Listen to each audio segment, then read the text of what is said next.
Dear learners, today we will be studying an important lesson, society, community, association and institution. We will be learning the concepts and definitions of society and community. We will be trying to understand or find out the similarities and differences between society and community. We will be explaining the concept of association and institution, state the distinction and relationship between association and institution, and also find out the importance of these concepts in the study of social life. Learners, we all know and we all stay in society where the relationships are through web of social relationships, and every individual is closely or intricately linked with the society. So, in this lesson we will be studying society and different aspects of society. Now, what is a society? When we learn about society, how do we understand what is society or what is the meaning of society? McIver and Page, in their book In Society, they gave a definition of society, that it is a system of usages and procedures, of authority and mutual aid, of many groupings and divisions, of controlling of human behavior and of liberties. So, learners, society is a system where individual has a relationship with the larger society, and society has a system of procedures which members follow, and there are social norms where members who reside in the society follow, and there are controlling systems in the society where social behavior is controlled, and many groups and divisions of human individuals or their behavior is present in the society, which are controlled by certain institutions. So, society largely means a system where people stay together and are linked together, and which is governed by certain norms and procedures. So, people follow a certain normative pattern or procedure. Now, what are the characteristics of a society? The main and important characteristic of a society is likeness and differentiation. There is a likeness among people in the society. Certain people know each other in the society, and there is also differentiation. People are different from each other. Certain people do not know each other, but they are members of the same society. Interdependence is also an important characteristic of the society. People are interdependent for their activities upon each other, for their activities or to carry out any of their duties. For example, in any kind of society, we have different institutions like the economic system, like the political system, like the religious system, like the legal system. All these systems are interrelated for the functioning of the whole society. So, interdependence means different parts of society are linked together for the functioning of the entire whole society. The third characteristic of society is cooperation and conflict. Certain people in the society cooperate with each other for performance of certain tasks, and also there is conflict in the society.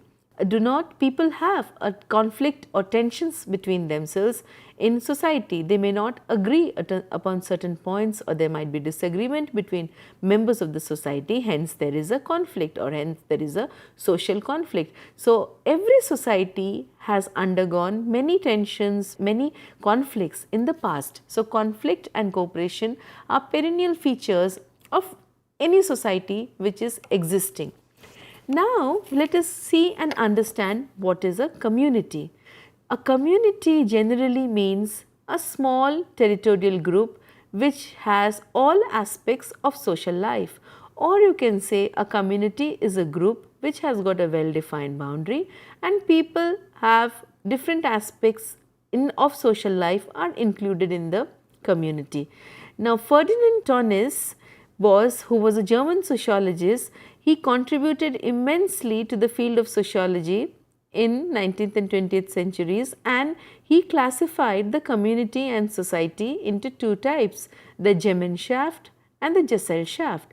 So, as per Tönnies' classification, we can see that community and society are termed as Gemeinschaft and Gesellschaft. So, when we see the difference, a community may be a smaller one and a society is a larger one. So, many communities can be a part of one society. So, one society can hold together many communities within it. So, when we study in detail or try to understand in detail the types of communities, we can see that there are different types of communities which is there in our society, and we can see that according to Tony's theory, a community could be defined as a group of people who have shared or common bonds around traditions, beliefs and objectives. And Tony's used this to describe people that actively work together to maintain their bond and further their goals. So, any member in a community would be having some community sentiment and would be having some common goals for the pursuit of the community interests. What are the examples of Gemeinschaft, which is a community? A good example would be a church or a religious institution. In this case, those that attend the church on a regular basis have formed relationships with other attendees and have bonded around their shared beliefs, values and traditions. All of them belong to one religious philosophy, or all of them follow one religious philosophy or have one religious belief. So, they are bound together or close knit in one community. There tends to be some sense of support and collectivity in these types of environments that foster a feeling of togetherness and belongingness. So, community members have with them a feeling of togetherness and belongingness among them. So, a specific characteristic of a community would be we feeling. So, members of the community are closely linked together and there is a sense of community sentiment. We feeling is a community sentiment. There is a sense of community sentiment which binds all the members in the community together. What is a Gesellschaft? A Gesellschaft is a society. So, in the Gesellschaft, relationships tend to be informal and impersonal. In both Gemeinschaft and Gesellschaft, or community and society, the individual member plays a critical role or plays an important role. In the former, or in Gemeinschaft, the person has space to fulfill personal needs and goals like attaining a sense of belonging to a community and contributing to the lives of others. As a member of the Gesellschaft or a society, the individual contributes to the overall functioning of the larger society by participating in the economy and general stability of the society. Now, the specific characteristics of the community, as we see, it refers to an aggregate of individuals. There should be a group of individuals. It should have a definite territory. The members should have a strong we feeling or community sentiment amongst themselves. It is created spontaneously over a period of time. It has more permanence or endurance than groups which are created for specific purpose. Community serves wider ends. So, community living has got a boundary. People have been staying in community for longer period of time and they are bound by collective sentiments or community sentiments.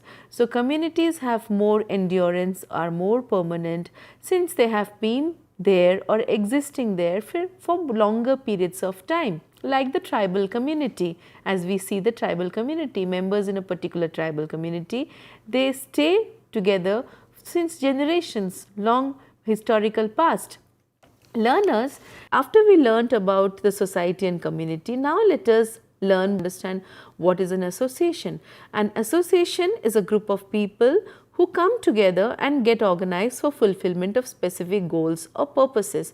So, association is deliberately formed. It is a deliberate group which people form for fulfillment of certain goals or purposes. Ferdinand Tönnies also talked about these, like for example in Gesellschaft, where relationships are individualistic, impersonal, competitive, calculative and contractual, often employing explicit conceptions of rationality and efficacy. In an association, we have a group of people who come together and they build a relationship for a specific purpose. It may not be necessary that they have some collective sentiments, but they are collectively organized for the pursuit of common collective goals. So, relationships are important or rationally framed in terms of an association. An example of an association would be a sports club or a music club. What would be the characteristics of an association? It consists of individual, the people are organized, it is governed by certain rules and regulations, activities are carried out to attain certain specific goals. So, we learned that today that associations are specifically formed or organized by people for the pursuit of certain goals, and there are certain rules, fixed specified rules, which govern the functioning of these associations, and specific activities are carried out to accept or follow these goals. Learners, now let us move to another aspect, which is an institution, or to understand what is an institution which exists in a society. Institution refers to an established order comprising rule bound and standardized behavior patterns. The term institution is widely used to describe 1. Social practices that are regularly and continuously repeated, sanctioned and maintained by social norms and have a major significance in the social structure. Secondly, they are established patterns of behavior. Institutions are regarded as general units that incorporates a plurality of roles.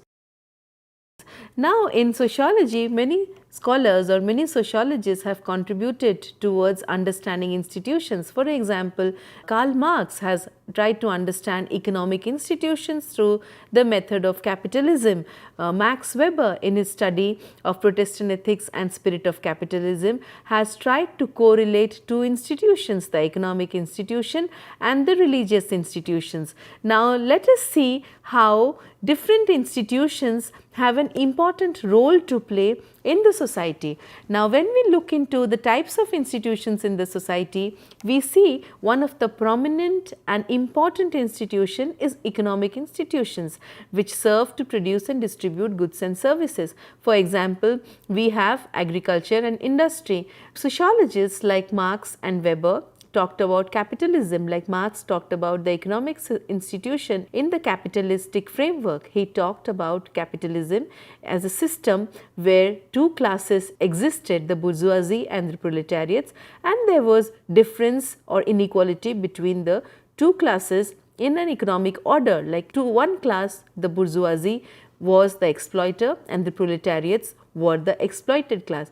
So, class struggle happened towards the goal of a socialistic society. So, economic institutions or capitalistic institutions or capitalistic society, which Marx related with the economic institutions, played a prominent role not only in the growth and development of the economy, but they had a different aspect also. How differences were created in these institutions was also an important aspect which was dealt with by sociologists. Similarly, Max Weber also talked about the economic institutions in his study of the Protestant ethics and spirit of capitalism, and he tried to correlate the Protestant spirit with the capitalistic spirit. People of the Protestant religious philosophy, they were more prone to work to maintain the economic order. So, economy became very important in many of these writings of the sociologists in long past, and economic institutions have evolved over a period of time.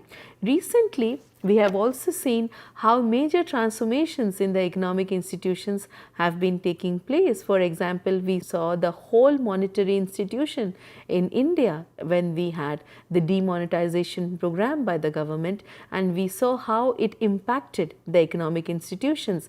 We recently had the goods and services tax, that is also an important aspect of a well functioning economic institutions, where we have a single unified taxation system, and that had a prominent impact in the economic behavior of people.